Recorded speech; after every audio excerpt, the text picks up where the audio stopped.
Salut! Dans cette vidéo, je vais vous montrer comment vous pourrez utiliser la bibliothèque de SolidWorks pour prendre les engrenages que vous allez utiliser dans votre conception mécanique. Vous pourrez apprendre comment utiliser les paramètres de la bibliothèque et modifier quelques paramètres sur les engrenages.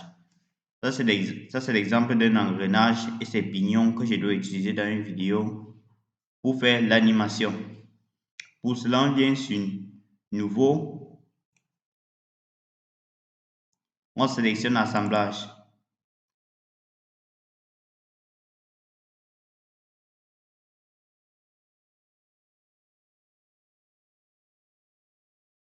Les engrenages font partie du système de transmission de puissance qui sont le plus souvent employés. Vous venez ici, on va modifier le référencement des dimensions. On va prendre comme dimension ici pouces, livres, secondes, puisque la bibliothèque se doit d'utiliser ces dimensions-là. Après cela, on va venir au niveau des bibliothèques. Une fois venu sur bibliothèque, vous allez cliquer ici sur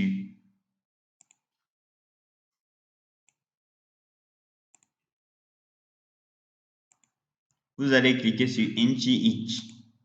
Donc, c'est le système américain que je dois utiliser pour faire illustrer cette vidéo. Puis, vous allez venir au niveau des transmissions de puissance. Une fois sur transmission de puissance, vous allez cliquer sur engrenage. Donc, il existe plusieurs types plusieurs variétés d'engrenage. On doit choisir pour le premier engrenage à entrer les paramètres roue conique droite. On clique, on dépose là. Vous allez attendre puisque c'est un peu lent. Ici, vous allez apprendre, une fois avoir un engrenage, vous n'aurez qu'à prendre votre truc et coupler au système de la machine. Vous pouvez voir, en voici l'engrenage en question. Ici, ne vous étonnez pas que l'engrenage apparaît avec une forme un peu bizarre sur votre conception mécanique. Vous n'aurez qu'à venir enregistrer ces paramètres 6. Vous enregistrez par exemple le pas diamétral. Le pas diamétral, par exemple, si j'essaie de modifier ça pour 20 par exemple, vous allez voir comment ma figure va changer. Ici, le pas diamétral comme ça représente comme ça le diamètre de tout la superficie. Vous voyez comment ça a changé. Comment ça a changé. Donc, c'est ça à quoi c'est le pas diamétral. Je vais revenir à Discom précédemment. Puis, vous avez le nombre de dents. Le nombre de dents dépend de votre conception. Par exemple, moi, je prends le nombre de dents 40. Si je change par exemple le nombre de dents pour, par exemple, 50, vous allez voir comment ça va changer ici sur la figure. Vous allez voir, vous voyez comment notre figure a remonté. Par conséquent, le diamètre également. Là, je vais revenir à 40. Vous pouvez vous amuser si vous souhaitez mieux comprendre tous ces paramètres ici. Puis, vous avez le nombre de dents du pignon. Ici, le pignon, c'est l'élément qui possède le moins de roues dentées dans le système de transmission. Après, on verra comment on pourra également enregistrer les paramètres du pignon.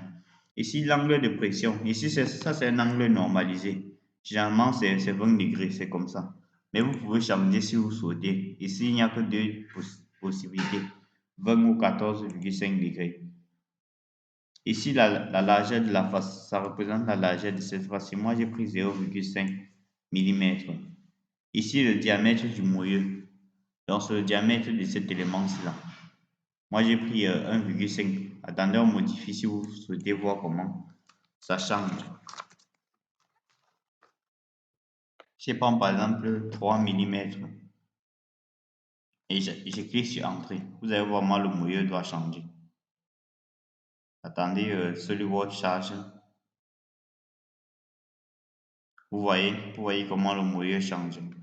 Je vais revenir donc à mes 1,5. J'entre, clique sur Entrer. Donc pour ceux qui sont intéressés, ils n'auront qu'à manipuler tous ces éléments-ci pour voir de quoi il est question. Ici, il y a le diamètre nominal de l'arbre. Ici, il y a les revenus. Les revenus, c'est cet élément-ci. Je peux par exemple annuler aucune revenu. Vous allez voir au moins cet élément-ci doit disparaître. Les revenus pour les clavettes. Vous voyez comment la revenu a disparu. Ici, je peux venir mettre la revenu rectangulaire. Je peux m'amuser à manipuler les trucs en fonction de votre conception et la transmission que vous voudrez utiliser. Puis, je n'aurai qu'à venir ici. Je veux utiliser pour ce cas une revenu carrée.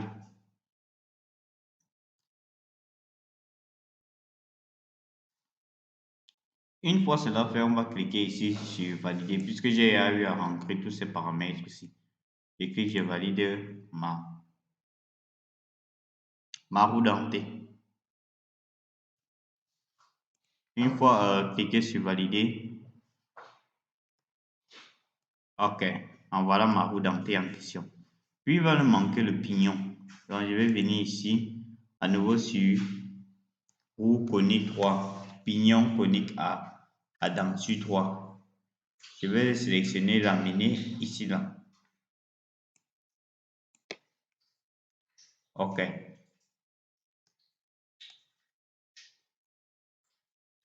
En voilà la roue conique en denture 3 qui a apparu. Ici, comme le pas diamétral, je vais prendre ici. Le pas diamétral, je vais prendre ici 10. Le nombre de dents, je vais prendre 20. Le nombre de dents d'engrenage. Ainsi de suite, vous n'aurez qu'à entrer toutes ces valeurs, tout comme j'ai expliqué précédemment. Ici, je rappelle bien, ne vous étonnez pas si à première vue, votre pièce apparaît avec une forme bizarre. Vous n'aurez qu'à entrer ces paramètres et ça va devenir comme celui-ci. Je clique sur OK.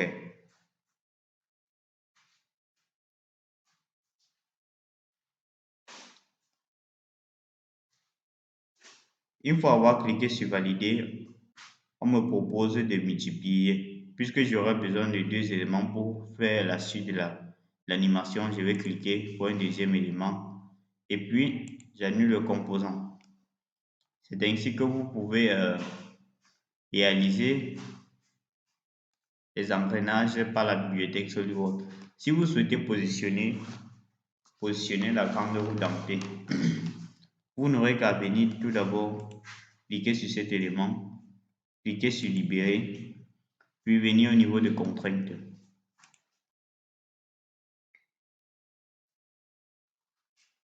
Sélectionner le plan de dessus, puis cliquer sur cette face-ci, cliquer sur coïncidence, ok, en voilà. Puis vous pouvez encore créer une autre contrainte. On vient sur l'origine, le point l'origine du repère, puis on vient cliquer le centre du moyeu de l'engrenage. On vient cliquer sur coaxial. Ok, c'est comme ça que j'ai fait pour positionner l'engrenage que je vais utiliser par la suite pour l'animation. Je n'aurai qu'à valider ma position. Si cette vidéo vous a plu, n'hésitez pas à liker, à poser vos questions en commentaire et à vous abonner. On va se revoir pour la suite du tutoriel.